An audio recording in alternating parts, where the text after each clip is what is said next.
নড়াইলের লোহাগড়ায় আসন্ন শারদীয় দুর্গাপূজা উদযাপন উপলক্ষে উপজেলা প্রশাসনের পক্ষ থেকে প্রস্তুতিমূলক সভা অনুষ্ঠিত হয়েছে। উক্ত অনুষ্ঠানে বুধবার দুপুরে উপজেলা পরিষদ মিলনায়তনে উপজেলা নির্বাহী কর্মকর্তা ফাতিমা আজরিন তন্নির সভাপতিত্বে বক্তব্য রাখেন উপজেলা পূজা উদযাপন কমিটির ভারপ্রাপ্ত সভাপতি শঙ্কর অধিকারী, ভারপ্রাপ্ত সাধারণ সম্পাদক গৌতম দেওয়ান, সাংগঠনিক সম্পাদক অরূপ কুমার চক্রবর্তী, সাবেক সভাপতি কমল বালা সহ প্রমুখ। সভায় উপজেলা নির্বাহী কর্মকর্তা ফাতিমা আজরিন তন্নি বলেন, দুর্গাপূজার সময় শান্তিপূর্ণ ও উৎসবমুখর পরিবেশ ও সার্বিক নিরাপত্তা নিশ্চিত করতে উপজেলা প্রশাসন সকল ধরনের ব্যবস্থা নেবেন। পূজা মণ্ডপগুলো পূজা চলাকালীন সময় নিরাপত্তার চাদরে ঢাকা থাকবে।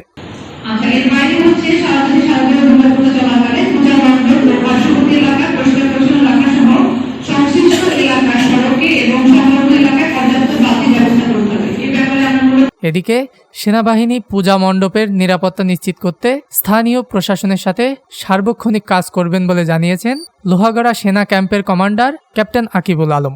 সবাই আরও বক্তব্য দেন উপজেলা সহকারী কমিশনার ভূমি ও পৌর প্রশাসক মিঠু মৈত্র, উপজেলা মাধ্যমিক শিক্ষা কর্মকর্তা আব্দুল হামিদ ভুইয়া, লোহাগড়া থানার উপপরিদর্শক খবির হোসেন, উপজেলা বিএনপির আহ্বায়ক জিএম নজরুল ইসলাম, জেলা জামায়াতের সদস্য সুরা মোহাম্মদ আলমগীর হোসাইন, উপজেলা জামায়াতের আমির কাজী হাদিউজ্জামান, যশোর পল্লী বিদ্যুৎ সমিতি 2 লক্ষ্মীপাশা জোনাল অফিসের ডিজিএম এটিএম তরিকুল ইসলাম, উপজেলা আনসার ও ভিডিবি কর্মকর্তা রাফেজা খাতুন, সাংবাদিক, রাজনৈতিক নেতৃবৃন্দ ও বিভিন্ন শ্রেণী পেশার মানুষ এ সময় উপস্থিত ছিলেন। এবছর লোহাগাড়া পৌর এলাকায় 39টি এবং উপজেলার 12টি ইউনিয়নে 136টি পূজা মণ্ডপে শারদীয় দুর্গাপূজা অনুষ্ঠিত হবে।